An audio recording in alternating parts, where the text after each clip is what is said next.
Hi guys, இன்னைக்கு நான் எங்கே வந்திருக்கேன்னா கிணத்துக்கடவில் இருக்கிற முருகன் கோயிலுக்கு தான். அந்த கோயிலே வந்து மலையில் தான் இருக்குது. அந்த கோயிலுக்கு நான் வந்தே கிட்டத்தட்ட ஒரு 5-6 வருஷத்துக்கு மேலே இருக்கும். ஏன்னா வந்து நான் கல்யாணத்துக்கு முன்னாடி இந்த கோயிலுக்கு வந்திருக்கேன். இப்போ தாங்க நான் வந்து பாப்பா பிறந்ததுக்கப்புறம் ரிட்டனே வர்றேன். அதுவும் கோகுலெலாம் வர்றது இதுதான் ஃபஸ்ட் டைம்.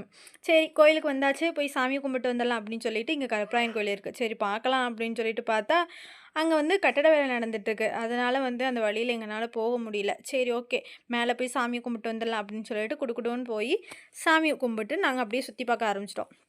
சுற்றி பார்த்தா ஃபுல்லாகவே வந்து கருங்கல்லால் செய்யப்பட்ட அறைகளில் தான் வந்து சாமியெல்லாம் இருந்துச்சு. இந்த கோயிலுக்கு வந்தவங்களுக்கு தெரியும் இந்த கோயிலை பற்றி எவ்வளோ அழகு. ஆனால் எனக்கு வந்து இந்த கோயில் எப்பவுமே ஸ்பெஷல் தான்.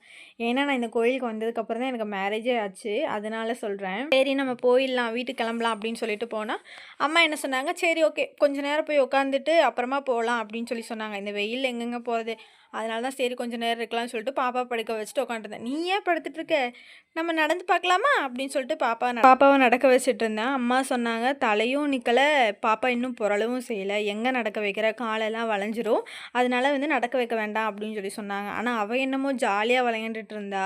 சரி கொஞ்ச நேரம் அப்படியே உட்காந்துட்டு ஜாலியாக விளையாண்டுட்டு நாங்களும் கிளம்ப ஆரம்பிச்சிட்டோம். இந்த கோயிலுக்கு நீங்கள் எத்தனை பேர் வந்திருக்கீங்க, எத்தனை பேர்த்துக்கு இந்த கோயிலை தெரியும்னு சொல்லிட்டு கண்டிப்பாக கமெண்ட் பாக்ஸில் சொல்லிட்டு போயிடுங்க. நம்ம அடுத்த வீடியோவில் பார்க்கலாம். டாட்டா பாய்.